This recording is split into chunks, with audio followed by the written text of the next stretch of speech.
পাঁচটি সোনালী সময় আছে, যে সময়গুলো একজন মুমিনের জন্য, একজন ইমানদারের জন্য অত্যন্ত সুবর্ণ সুযোগ আল্লাহ সুবহানাহু ওয়া তাআলার কাছে তার চাওয়াগুলোকে পেশ করার জন্য, আল্লাহ সুবহানাহু ওয়া তাআলার কাছে নেক আমল করে কাছাকাছি যাওয়ার, আল্লাহ সুবহানাহু ওয়া তাআলাকে সন্তুষ্ট করার জন্য খুব মূল্যবান এই সময়গুলো। সেই সোনালী পাঁচটি সময় কখন? তার প্রথমটি হলো জোহরের সময়। মুসনাদে আহমদের এক হাদিসে বর্ণিত আছে, নবী সাল্লাল্লাহু আলাইহি ওয়াসাল্লাম জোহরের ফরজের আগে 4 রাকাত সুন্নাত সালাত নিয়মিত পড়তেন। কোন সাহাবী তাকে প্রশ্ন করলেন, ইয়া রাসূলুল্লাহ, আমরা আপনাকে দেখি সবসময় আপনি সালাতটি নিয়মিত আদায় করেন, এই 4 রাকাত সালাত কখনো ছাড়েন না, এর হেতু কি, রহস্য কি? নবী সাল্লাল্লাহু আলাইহি ওয়াসাল্লাম তখন বললেন তাদেরকে যে, দেখো, যখন সূর্য মধ্য আকাশ থেকে, ঠিক আকাশের সেন্টার পয়েন্ট থেকে পশ্চিম দিকে ঢলে পড়ে, অর্থাৎ জোহরের সময় শুরু হয়, তখন আল্লাহ সুবহানাহু ওয়া তাআলা আসমানের সমস্ত দুয়ারসমূহ খুলে দেন, সমস্ত দুয়ারসমূহ খুলে দেন এবং সেগুলো আর তিনি বন্ধ করেন না জোহরের সালাত শেষ হওয়া পর্যন্ত। ফাউহিব্বু আন ইউসআদা লি ফিহা খায়র, তো আমি চাই, আমার কাছে ভালো লাগে, আমার পছন্দ হয় যে এই সময়ে আল্লাহ যখন আসমানের দুয়ারসমূহ খুলে দেন, এই সময়ে আমার কোনো নেক আমল যেন উপরে ওঠে, সেজন্য আমি নিয়মিত এই 4 রাকাত সুন্নাত আদায় করে থাকি। প্রিয় সম্মানিত ভাই বোনেরা, এখান থেকে আমরা জানতে পারলাম যে আল্লাহ সুবহানাহু ওয়া তাআলা আসমানের দরজাসমূহ, দুয়ারসমূহ খুলে দেন, যে সেই সোনালী সময়গুলোর ভিতরে একটি হলো এই জোহরের সময়টুকু, অর্থাৎ জোহরের ওয়াক্ত শুরু হওয়ার পর থেকে নিয়ে জোহরের সালাত শেষ হওয়া পর্যন্ত এই সময়টুকুতে আল্লাহ সুবহানাহু ওয়া তাআলা আসমানের দুয়ারসমূহ খুলে দেন। এবং এর পাশাপাশি আমরা নিয়মিত হয়তো অনেকেই আলহামদুলিল্লাহ জোহরের রাতের এই সুন্নাত সালাত আদায় করি, কিন্তু হয়তো কয়জন লক্ষ্যই করি না আমরা যে এই সময়টুকু আসমান এর দরজাসমূহ আল্লাহ সুবহানাহু ওয়া তাআলা খুলে দেন।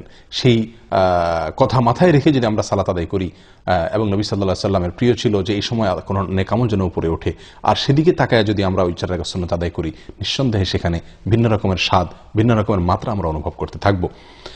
এইগুলো এক সময় জোহরের সময় আল্লাহ সুবহানাহু ওয়া তাআলা আসমানের দুয়ারসমূহ খুলে দেন, যেটি মুসনাদে আহমদের হাদিসে বর্ণিত হয়েছে বিশুদ্ধ সূত্রে। নাম্বার 2, আযানের পরে, আযানের পরের যে সময়টুকু, আযানের পরপর কিছু সময়, এই সময়ও আল্লাহ সুবহানাহু ওয়া তাআলা আসমানের দুয়ারসমূহ খুলে দেন। নবী সাল্লাল্লাহু আলাইহি সাল্লাম থেকে বর্ণিত হয়েছে সহিহ তারগীব ওয়া তারহিবের ভিতরে এর হাদিস, তিনি ইরশাদ করেছেন, ইযা নুদিয়া বিস-সালাহ, যখন সালাতের জন্য আহ্বান করা হয়, আযান দেওয়া হয়, ফুতিহাত আবওয়াবুস সামা ওয়াস্তুজিবাদ দুআ, তখন আসমানের দুয়ারসমূহ খুলে দেওয়া হয় এবং বান্দার দোয়া কবুল করা হয়।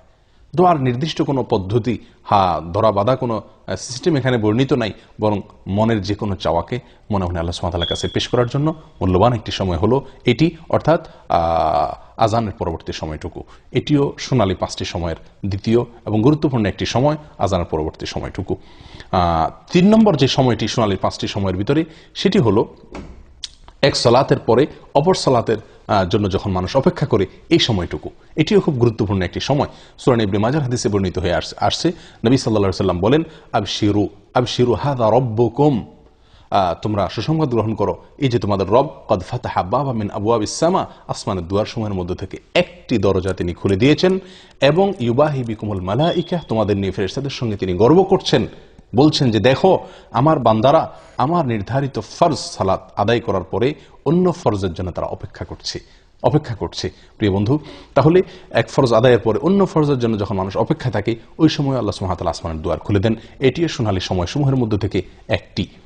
নাম্বার 4, ভোর রাত বা রাতের শেষ প্রহর, এটি অত্যন্ত মূল্যবান সময়ের মধ্যে থেকে একটি।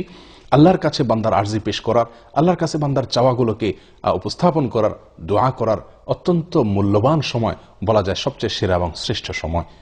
নবী সাল্লাল্লাহু আলাইহি সাল্লাম ইরশাদ করেছেন, এই সময় আল্লাহ সুবহানাহু ওয়া তাআলা আসমানের দুয়ারসমূহকে খুলে দেন এবং একজন ঘোষণা দিতে থাকে, আছে কি কোনো প্রার্থনাকারী যে চাইবে, প্রার্থনা করবে, আল্লাহ তাআলা তার প্রার্থনা মঞ্জুর করবেন? আছে কি কোনো বিপদগ্রস্ত যে ব্যক্তি বিপদে পড়ে আছে, সে আল্লাহর কাছে মুক্তি চাইবে, আল্লাহ তাআলা তাকে মুক্তি দান করবেন? এভাবে যে কোনো মুসলিম এই সময় দোয়া করলে আল্লাহ তাআলা দোয়া কবুল করেন এবং আসমানের দুয়ারসমূহ খুলে দিয়ে রাখেন দোয়া কবুলের জন্য। তবে 2 শ্রেণীর ব্যক্তিকে আল্লাহ তাআলা এই সময় তাদের দোয়া কবুল করেন না। তার ভিতরে হলো, এক ব্যক্তি হলেন যিনি পেশাদার ব্যভিচারিণী মহিলা, সে, আর দ্বিতীয়ত হলো যে লোক ব্যবসায়ীদের কাছ থেকে চাঁদাবাজি করে, ব্যবসায়ীদের কাছ থেকে চাঁদা আরোপ করে অর্থ আত্মসাৎ করে, এই ব্যক্তি এবং পেশাদার ব্যভিচারিণী, এই 2 ব্যক্তি ছাড়া আল্লাহ সুবহানাহু ওয়া তাআলা তাদেরকে তওবা করার পরে তাদেরটাও আল্লাহ তাআলা মাফ করেন। এই 2 ব্যক্তি ছাড়া, এই 2 কাজে লিপ্ত থাকলে, সেই ব্যক্তিরা ছাড়া আর অন্য সবার দোয়াকে আল্লাহ তাআলা কবুল করেন এবং আসমানের দুয়ার আল্লাহ তাআলা খুলে দেন। সম্মানিত ভাই বন্ধুগণ, এরপরে 5 নম্বর সোনালী সময় সেটি হলো একটি গুরুত্বপূর্ণ দোয়া, যেটিতে আল্লাহ তাআলার বড়ত্ব, আল্লাহ তাআলার প্রশংসা এবং আল্লাহ তাআলার পবিত্রতা বর্ণনা করা হয়ে থাকে। এই বিশেষ ভাষায় যখন আল্লাহ সুবহানাহু ওয়া তাআলার কাছে বান্দা দোয়া করে বা আল্লাহ তাআলার জিকির করে, তখন আল্লাহ সুবহানাহু ওয়া তাআলা আসমানের দুয়ার সমূহ খুলে দেন, যেটি সহিহ মুসলিমে বর্ণিত হয়েছে। আব্দুল্লাহ ইবনে আমর রাদিয়াল্লাহু তাআলা বলেন, একবার নবী সাল্লাল্লাহু আলাইহি ওয়াসাল্লাম সালাত আদায় করছিলেন সাহাবীদেরকে নিয়ে। পিছন থেকে কেউ একজন একটি দোয়া পাঠ করলেন। দোয়াটি হলো এই: আল্লাহু আকবার কবীরা ওয়ালহামদুলিল্লাহি কাসীরা ওয়া সুবহানাল্লাহি বুকরাতাও ওয়া আসীলা। আল্লাহু আকবার কবীরা ওয়ালহামদুলিল্লাহি কাসীরা ওয়া সুবহানাল্লাহি বুকরাতাও ওয়া আসীলা।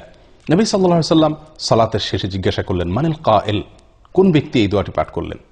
তখন যিনি পাঠ করেছিলেন তিনি বললেন, ইয়া রাসূলুল্লাহ, আমি পাঠ করেছি।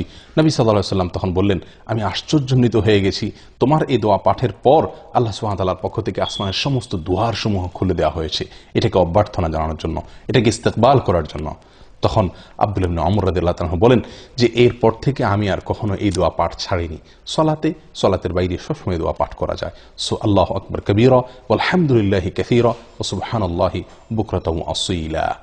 আমি আবারও সংক্ষেপে এই 5টি শোনার সময় আপনাদেরকে জানিয়ে দিচ্ছি। তার প্রথম হলো জোহরের সময় শুরু হওয়ার পর থেকে নিয়ে জোহরের ফরজ সালাত শেষ হওয়া, জামাত শেষ হওয়া পর্যন্ত। আর দ্বিতীয়ত হলো আজান যখন দেওয়া হয় সালাতের, 5 ওয়াক্ত সালাতের আজানের পরবর্তী সময়টুকু। 3 নম্বর হলো এক সালাত পড়ার পরে মানুষ যখন অন্য সালাতের জন্য অপেক্ষমান থাকেন ওই সময়টুকু। নাম্বার 4 হলো ভোর রাতের সময়টুকু, রাতের শেষ প্রহর। নাম্বার 5 হলো আল্লাহ সুবহানাহু ওয়া তাআলার প্রশংসায়, তার গুণগানে এই বিশেষ বাক্য আল্লাহু আকবার কবীরা ওয়ালহামদুলিল্লাহি কাসীরা ওয়া সুবহানাল্লাহি বুকরাতাও ওয়া আসীলা, এটা যখন পাঠ করা হয়। আসুন এই 5টি সময়কে, মূল্যবান সময়গুলোকে কাজে লাগানোর চেষ্টা করি। জীবন খুবই সংক্ষিপ্ত, আল্লাহ সুবহানাহু ওয়া তাআলার কাছাকাছি যাওয়ার চেষ্টা করি, নিজের চাওয়াগুলোকে মঞ্জুর করানোর জন্য আপ্রাণ চেষ্টা করি। আল্লাহ তাআলা আমাদের সকলকে তৌফিক দান করেন। জাযাকুমুল্লাহু খাইর ওয়া আখিরু দাওয়ানা আলহামদুলিল্লাহি রাব্বিল আলামিন।